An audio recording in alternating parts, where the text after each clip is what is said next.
So ano pong reaction niyo dun sa pagkaka-file ng ethics complaint ni Senator Nancy against you? Actually, sinend sa akin yung picture eh. Nababasa sir. Ito yung picture. Sabi ko, first time ko nakakita siya nag-file pero siya mukhang guilty, di ba?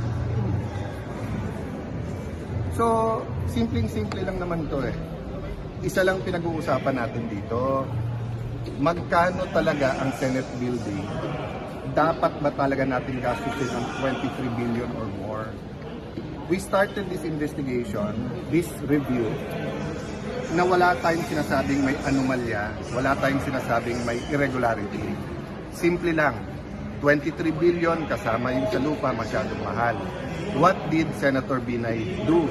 She started going around, nagmamamarites, nagkakalat ng kalat ng kung ano ng chismis, at kasama sa official chismis na kinakala is that mali yung numbers namin.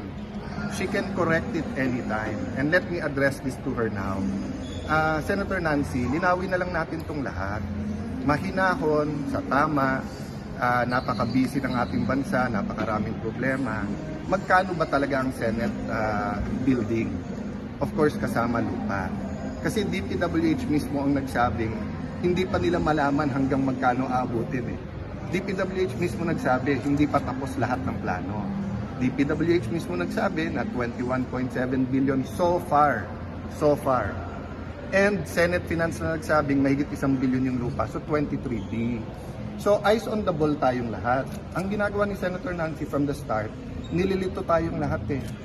Alam niya naman walang mangyayari dyan sa ethics case eh. Pwede ko rin siyang filean ng ethics case eh. Dahil unethical din yung mga pinanggagawa niya. Hindi ka pwedeng biglang hindi ka member, bigla kang manggugulo doon. Nagsasalita pa chairman, gusto mong mauna ka, pinagbigyan ka na. Tapos mag-walk out ka in that manner. Even si Senator Miriam, hindi ganun mag-walk out. Diba? Meron siyang pasubali sa chairman or whatever.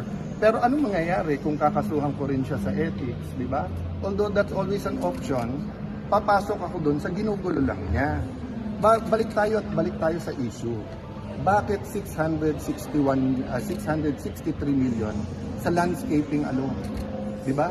Bakit mahigit 2 billion sa broadcast at saka sa IT at security? So, wala pa kaming tinuturo dito. So, hindi ko talaga alam bakit ganyan siya mag-react. No? So, if you want the mahinahon na usapan, so Senator Nancy, you're welcome sa next hearing. If you want time to speak, you want 30 minutes, you want 45 minutes, sabihin mo. Pero sumunod tayo sa rules and order.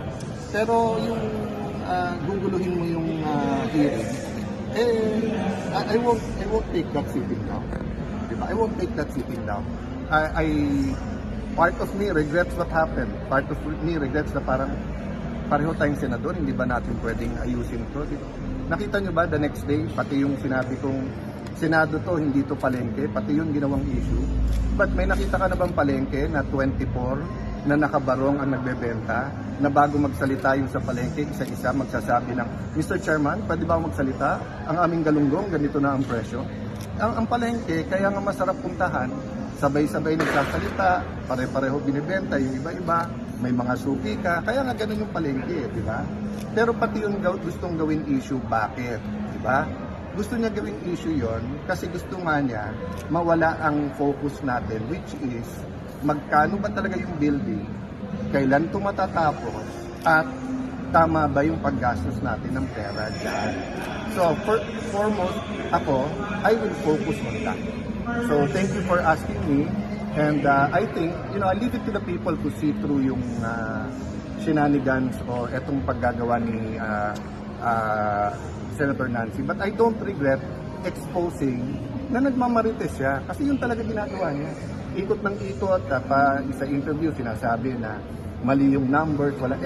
Senator Nancy ang nagbigay sa akin numbers, staff mo. Kinonfirm ng Senate Finance yung numbers. Tatanungin mo ang DPWH para magkamali sila na